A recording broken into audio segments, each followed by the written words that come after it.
Hello, and welcome to Rethinking Our History, where we seek to shed a light on events that have been forgotten and covered up, and to make us all question how much do we really know about our history? I'm Felicia. And I'm Ian, and we are here to reveal all the sordid details of history that have been swept under the rug. Get ready to get angry, be curious, and maybe have a laugh or two as we rethink our history.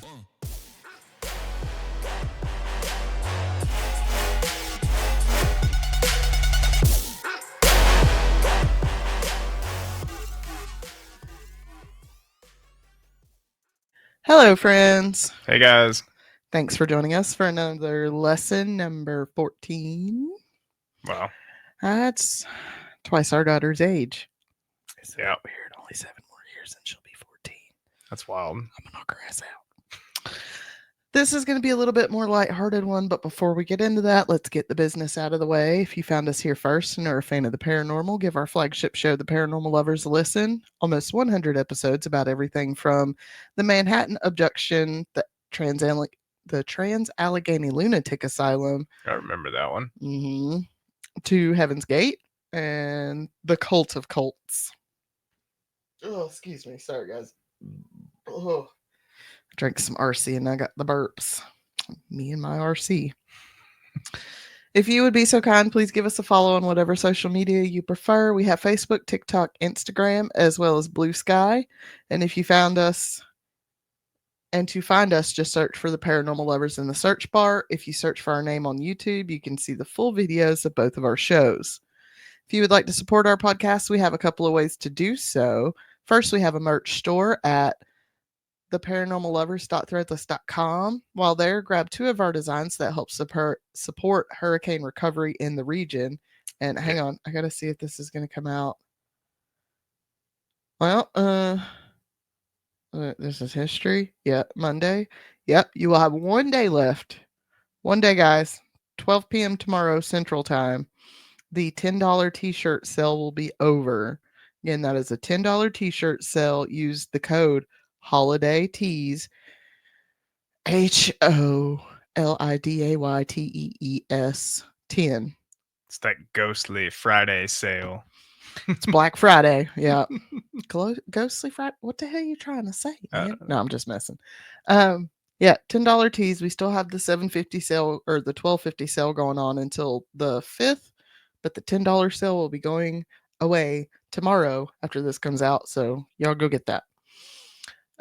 We also have a Patreon at patreon.com/the paranormal lovers. There for just $5 a month, you get early access to the show, both unedited videos of both shows. You also get 2 stickers a month, one from the shop and one handmade by that guy. And don't forget, once we get 20 Patreons, we will be adding a bi-weekly family movie nights to the perks for no extra charge. That'd be amazing. It'll be so much fun. There's so many good movies coming out. Oh my god. Minecraft. Jason Momoa with some elytra wings. So excited. And finally, if you have a personal story, be it true crime or paranormal or historical, if you have a topic request or if you want to fight about our super liberal views, email us at theparanormallovers@yahoo.com. I am struggling to speak today, and I don't know why. I don't know either. Maybe because I've been almost a week and a half without a nap. I don't know. Probably. All right. Now that we got all that out of the way, sorry about my burping, guys. It is what it is. Let's get into this wild shit. What do you got for me? Back in the 1930s, the farmers in the wheat belt of Australia were fighting a losing battle with emus. All right, then. This is about the Great Emu War of 1932. Was it fought against emus? Oh, yes. And they lost. Not the emus. Well, I was going to say, it says back in the 1930s, farmers in the wheat belt of Western Australia were fighting a losing battle with a pest, a very large pest. Native to Australia, emus are large flightless birds, second in size only to their cousin, the ostrich. And do you know what color emu eggs are? pink. They are a dark green. You should look up emu eggs. They're really cool. They're about half the size of an ostrich egg, but still like Pretty 6 big. inches. Like they're big. Yeah. The Australian emus are the only ones in the world in the wild as the ones native to Tasmania were exterminated by colonizers. Shocker. They were once a protected species, but they were removed and relabeled a vermin after a large growth spurt. Emus can reach heights of over 6 feet or 1.9 meters tall, can weigh up to 120 pounds or 60 kilograms, and can run at speeds of 30 miles per hour, 30 miles per hour or 48 kilometers per hour. They walk at an average stride of 3.3 feet or 100 centimeters, but when they run, their stride can reach up to 9 feet. Wow. Or 275 kilometers. Hang on, guys. That's farther than back. And we are back. We're back. All right. So they run, their stride can reach up to 9 feet. That's farther than the little dog that you kept seeing in that dog show. Which little dog? The one that would like he would only make one leap. Oh yeah, over that the little hurdles. black dog that was doing the agility show. Mm-hmm. Yeah, in the videos. I don't even know. He was It's pretty far too. Yeah, he would do a very long stride, but I don't think it's 9 feet though. I don't think it was 9 feet. It's pretty big, and they're over 6 feet tall. So this bird's taller than both of us, Bill. Right. Like we'd be looking up at this bird like this, like, oh God, please don't peck me. They are omnivores and eat plants and insects and small rodents, small animals like smaller birds and vermin. Females can mate several times a season. They said that typically will lay up to 3 clutches of eggs per season, as the fathers are the ones who will typically incubate the eggs. So yeah, men pulling their weight in this whole parenting thing. Imagine that shit. She's like, I'm doing the hard work creating the eggs. You sit on the babies for a while. Thank you very much. I'm gonna go over here and make some more with this husband. Bye. While they reach maturity after about 6 months, they will stay as a family unit until the next breeding season starts. After the end of World War I, veterans in Australia were given land to farm from the Australian government. After the Great Depression started, the government promised to give the farmers subsidies if they were to increase their wheat crop. But these subsidies never came, and with the influx of wheat, the prices kept dropping. It got to a point in 1932 that the farmers were threatening to not deliver the wheat they were set to soon harvest. And then the emu migration started. Oh no. The emu migration. After breeding season, emus leave the inland and migrate to the coast. Before they had to migrate through forest and plains to get there, but now the land was cleared out for farming and water had been diverted to the area for livestock. Now the emus found a clear path forward to the coast, and boy did they take it. The towns of Chandler and Walgulan got the worst of the migration and devastation, with emus breaking through fences with their powerful legs and raiding the crops. The breaks in the fences were also a doorway for other animals, rabbits and such. Dingoes. Sheep. Dingoes. To get in and ravage the crops as well.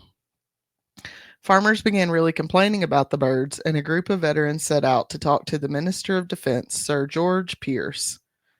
Since they had been in the First World War, they were familiar with the effectiveness of machine guns, so they asked to have some deployed to the area. What the hell?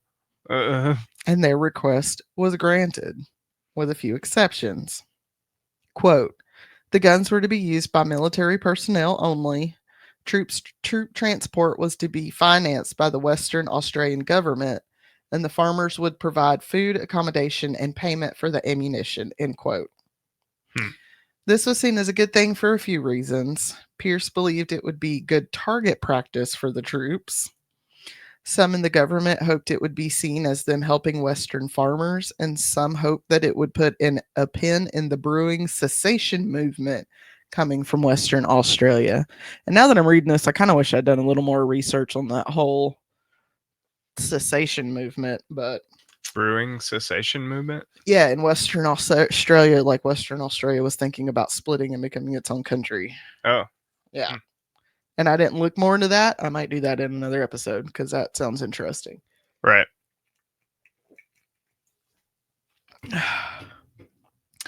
So they set out to start the quote unquote war in October of 32 with 2 Lewis guns and 10,000 rounds of ammunition. Jesus. And 3 men. All right. That's right. They sent 3 men. Major Gwynd Purvis Wine Aubrey Meredith in command, Sergeant S. McMurray and Gunner J. O'Halloran to wage a war against tens of thousands of emus. Jeez. Literally 20,000 emus. That's wild. Oh, there is also a cinema photographer with them, and you can find some footage of this on YouTube. Like Ian said. All right. I ain't never seen you go to that keyboard so fast. Unfortunately for the men, a rainstorm rolled in, making the emus scatter into a wider range, so they had to sit and wait. It was not until November 2nd that the rain had tapered off and the men were able to set out on their mission. They headed to Campion, where a flock of about 50 birds had been sighted. Locals attempted to herd them into an area with trucks where they could be ambushed, but the birds split off into smaller groups and took off running. Though no exact numbers from that day were recorded, they killed some number in that town and about a dozen in another location that day. I guess I should have started this with like a trigger warning. If you have a problem with animal abuse and cruelty, this may not be the episode for you. Right. I don't go like really graphic about it. And honestly, the emus win in the end. So it's not too terrible, but I do have to talk about them killing this majestic animal. Right. 2 days later, the men set up an ambush near a dam where about 1,000 emus were spotted heading in their direction. Jeez. This time the men waited, smart, until the birds were within range before they opened fire. But only 12 of the emus were killed before the gun jammed, and the rest of the birds were able to run away. That's funny. Run away.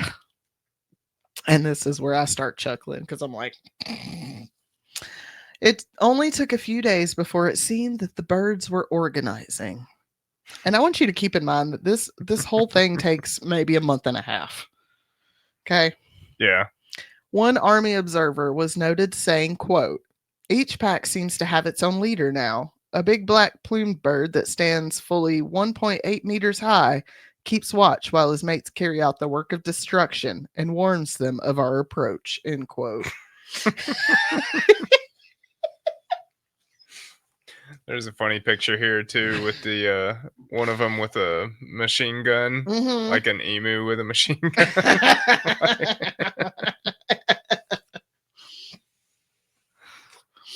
I got a quote in here. These emus didn't need machine guns. No. They were badass anyways. By day 6 of their siege, over 25 rounds of ammunition had been fired. Reports on the number of emus killed varies greatly, from 50 to 500. In case anyone is concerned, no humans suffered any wounds in these battles. Just their dignity. At least not physical wounds. Can't really see the pain their pride took. An ornithologist. This is hilarious right here. An ornithologist was noted saying about the exercise, quote, I got to keep it together. It's just like the first line. The machine gunner's dreams of point-blank fire into serried masses of emus were soon dissipated. The emu command had evidently ordered guerrilla tactics, and its unwieldy army soon split up into innumerable small units that made use of the military equipment uneconomic. A crestfallen field force therefore withdrew from the combat area after about a month, end quote. And freaking guerrilla tactics. Couldn't catch them. Well, not only could they not catch them, but like people think animals are dumb. Do not. No. Okay. Animals have survived for millennia without human interference. Yeah. They're not dumb. And they were. The emus, they were splitting up into smaller groups because obviously a large group, you're going to be easier to, it's like shooting a fish in a barrel. Smaller groups, they got to look out in each one of their groups. And then they would see people coming and they would split up into like even smaller groups There's a and like flag. scatter. There's a flag here that says, "Sorry, I can't. I get too emotional." Emotional. If y'all are ever worried what my, if y'all are ever curious what my Roman Empire is, it's the fucking Great Emu War of 1932. Yeah. Yeah, this is it. After a meeting of the Australian House of Representatives on November 18th, 1932, Pierce withdrew the troops and guns from the area. So this was 6 days. After they withdrew, the commanding officer commented, quote, "If we had a military division with the bullet carrying capacity of these birds, it would face any army in the world. They can face machine guns with the invulnerability of tanks. They are like Zulus whom even dum-dum bullets could not stop." End quote. And that is a compliment to the Zulu people of Africa because they were literally like, these people are like tanks. Like they're hard as hell to kill with bullets. And if you don't know what a dum-dum bullet is, it's supposed to expand on impact. Yeah. And even dum-dum bullets couldn't stop the Zulu warriors of Africa. Right. Or the emus. Also, emus have a very, very thick hide. So, like, you got to shoot real hard to get through that hide. Right. Others made light of the situation, claiming if anyone deserved medals, it was the emus, as they had won every battle thus far.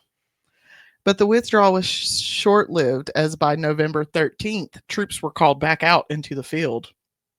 It was a slow start, with just 40 or so killed in the first few days. But by December 2nd, soldiers were killing over 100 emus a week. Mhm. On December 10th, when the commander was called in for debriefing, he reported they killed 986 birds, which is, that's a lot. It is a lot. That is a lot of emus that were just slaughtered. It makes you think of like the buffalo slaughter, and like I recently learned about when they killed a bunch of sled dogs. Mm-hmm. Like, I don't know. I kind of feel like you could have tried to work with the birds. Like, I feel like emus would make really great guard animals. You know what I mean? Yeah. They got killer feet. Are good for like crops because they eat like pests. They got that really tall periscoping head. You know what I mean? Well, the crops they're not good for because they're going to eat your crops. They're omnivores. They'll eat the pests, but they're like, I want some corn or wheat to go with it, you know? Right. But they reported they had killed 986 birds. They had used around 9,860 rounds of ammunition. Wow. So an average of 10 bullets per bird. So not very cost effective. No. It took an average of 10 bullets to take down one emu from a Lewis machine gun. Wonder how much that equaled out to. I don't know. You would have to do the math on what the price of. Well, I mean, I can go ahead and tell you just by guessing that it wasn't economical. No, definitely not. The commander also claimed that 2,500 wounded emus had passed away from their wounds, like after they left. Right. Supposedly, like people were like, "Oh, we found out these dead emus." This may have been the first time, but it would not be the last time farmers reached out to the government to help with their emu pest problem. Yeah. They also asked for assistance in 1934, 43, and 48, but each of these requests were denied. Instead, the government decided to keep their bounty program in place, in which they would pay citizens for each emu they killed. Over 57,000 bounties were claimed in 6 months. Jeez. In 1937. 57,000. But they sent out 3 men with 2 machine guns and they only killed 1,000. Right. What are y'all doing? They had also, fun fact, tried to mount the machine guns on trucks. I don't know if y'all know anything about Australia. It's not a smooth place to drive around. Did not. It just didn't work. Could you Didn't work. imagine trying to like when you're trying to shoot and the bird's fucking hauling ass at 30 miles an hour? Right. You're having to go 30 miles an hour over this terrain. Not gonna work. Thankfully, farmers got better about building stronger fences that can repel emus as well as dingoes and rabbits. Many people across the ocean, myself included, saw the quote unquote war as a way to mass exterminate a whole species. And others on the continent also agreed as the wild Australian emu received formal protection from the Environmental Protection and Biodiversity Conservation Act in 1999. Sorry. Year you graduated high school. Yeah. In the end, it was fences and bounties that took care of the emus at the time, and now there is hopefully a better relationship between farmers and these majestic flightless birds. I'm sure. I would hate to see emus go extinct from this world. Yeah. So, what do you think of the Great Emu War, Bill? That's crazy. I mean, everything in Australia is trying to kill you. I just didn't think it would be a ginormous bird But that's what I eating all your said. crops. But that's what I said is like, and I literally wrote down here, and while everything in Australia may not want to kill you, they're not going to make it easy for you to exterminate them either. Yeah. So, like, go emus, in my opinion. Yeah. I can understand how the farmers would be frustrated because the emus are destroying their crops. Like, they're losing money anyways because the Great Depression's going on during the time they just got done fighting a world war. It's a lot of bullshit, right? Right. Motherfuckers, these emus have been using these migration paths for millennia. Yeah. Before you white people ever showed up. That's true. The Aboriginals, as they call them, or the indigenous people of Australia, lived in harmony with these animals. So why can't you do it? Oh, that's right, because you're white people. Yeah. All right, guys. Thanks for joining us this week, and I hope you enjoyed this story. The one where natives actually win for a change. Yeah. Let's go emus. All right, guys. Man, they've got a ton of like merch. We need to make some emu merch. That'd be cool. They've got Love like the emus. patches, stickers, t-shirts. I need an emu with a knife sticker. That's what I have. I have a lot of knife stickers on my cup, but there's one. He's like emu. He's like in an Australian army suit. And And let me see if I can see what it says. It says something too. If I can find it again. Where'd it go? I was gonna say it's probably an Australian, but I'm like, wait, they speak English just with some different words. Yeah. I think. Australia. We got like 2 people listening to us from Oceania occasionally. Oh yeah? Y'all speak English in Australia? I'm sorry, that's very ignorant of me. I should probably just look that up, huh? Sure, they probably do. Let's see. I will use my Google foo. What language? Well, I can't find it again. Spell that word. Language. That's right. Look like a cool t-shirt though.